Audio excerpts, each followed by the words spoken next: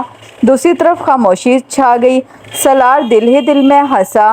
سعد کے پیروں کے نیچے سے یقیناً اس وقت زمین نکل گئی تھی۔ آئے تھے؟ کب؟ اس بار وہ بے اختیار ہلکلایا۔ 11 بجے کے قریب۔ تم اس وقت کسی لڑکی کے ساتھ مصروف تھے۔ میں نے تم کو لوگوں کو ڈسٹرب کرنا مناسب نہیں سمجھا، اس لیے وہاں سے واپس آ گیا۔ وہ اندازہ کر سکتا تھا کہ سعد پر اس وقت سکتہ طاری ہو چکا ہوگا۔ اس کے وہم و گمان میں بھی نہیں آ سکتا تھا کہ سالار اس طرح اس کا بھانڈا پھوڑ دے گا۔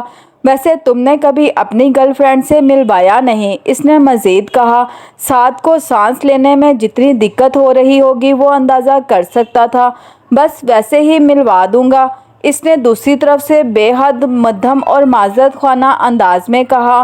مگر تم کسی اور سے اس کا ذکر مت کرنا، اس نے ایک ہی سانس میں کہا۔ میں کیوں ذکر کروں گا؟ تمہیں گھبرانے کی ضرورت نہیں ہے۔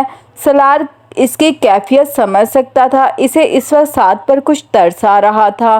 اس رات سعد نے چند منٹوں بعد ہی فون رکھ دیا۔ سالار کو اس کی شرمندگی کا اچھی طرح اندازہ تھا۔ اس واقعے کے بعد سالار کا خیال تھا کہ سعد دوبارہ کبھی اس کے سامنے اپنی مذہبی عقیدت اور وابستگی کا ذکر نہیں کرے گا، مگر اسے یہ دیکھ کر حیرت ہوئی تھی کہ سعد میں کوئی تبدیلی نہیں آئی تھی۔ وہ اب بھی اسی شد و مد سے مذہب پر بات کرتا، دوسروں کو ٹوک دیتا، نصیحتیں کرتا، نماز پڑھنے کی ہدایت دیتا، صدقہ خیرات دینے کے لیے کہتا، اللہ سے محبت کے بارے میں گھنٹوں بولنے کے لیے تیار رہتا، اور مذہب کے بارے میں بات کر رہا ہوتا تو کسی آیت یا حدیث کا حوالہ دیتے ہوئے آنکھوں میں آنسو بھی آ جاتے۔ اس کے گروپ کے لوگوں کے ساتھ اور بہت سے لوگ سعد سے بہت متاثر تھے اور اس کے کردار سے بہت مرغوب، اور اللہ سے اس کی محبت پر رشک کا شکار۔ ایک مثالی مسلم جوانی کی مصروف زندگی میں بھی اس میں کوئی شک نہیں تھا کہ سعد بات کرنا جانتا تھا۔ اس کا انداز بیاں بے حد متاثر کن تھا، اور اس کے شناسا لوگوں میں صرف سالار تھا جس پر اس کی نصیحت کوئی اثر نہیں کرتی تھی، جو اس سے ذرا برابر متاثر نہیں تھا اور نہ ہی کسی رشک کا شکار۔ جسے سعد کی داڑھی اس کے دین کے لیے استقامت کا یقین دلانے میں کامیاب ہوئی تھی، نہ ہی دوسروں کے لیے اس کا ادب و احترام، اس کا نرم انداز گفتگو۔ امامہ سے مذہبی لوگوں کے لیے اس کی ناپسندیدگی کا آغاز ہوا تھا۔ جلال سے اسے آگے بڑھایا تھا اور سعد نے اسے انتہا پر پہنچا دیا تھا۔ اس کا خیال تھا کہ مذہبی لوگوں سے بڑھ کر منافق کوئی دوسرا نہیں ہوتا۔ داڑھی رکھنے والا مرد اور پردہ کرنے والی عورت کسی بھی قسم کی بلکہ ہر قسم کی برائی کا شکار ہوتے ہیں، اور ان لوگوں سے زیادہ جو خود کو مذہبی نہیں کہتے۔ اتفاق سے ملنے والے تینوں لوگوں نے اس یقین کو مستحکم کیا۔ امامہ ہاشم پردہ کرنے والی لڑکی، اور ایک لڑکے کے لیے اپنے منگیتر، اپنے خاندان، اپنے گھر کو چھوڑ کر رات میں فرار ہو جانے والی لڑکی۔ جلال انصر، داڑھی والا مرد، حضرت محمد صلی اللہ علیہ وآلہ وسلم کی محبت میں سرشار ہو کر نعتیں پڑھنے والا، اور ایک لڑکی سے افیئر چلانے والا، اور پھر اسے بیچ راستے میں چھوڑ کر ایک طرف ہو جانے والا، پھر دین الگ دنیا الگ کر بات کرنے والا۔ سعد ظفر کے بارے میں اس کی رائے ایک اور واقعہ سے اور خراب ہوئی۔ وہ ایک دن اس کے اپارٹمنٹ پر آیا ہوا تھا۔ سالار اس وقت کمپیوٹر آن کیے اپنا کام کرتے ہوئے اس سے باتیں کرنے لگا۔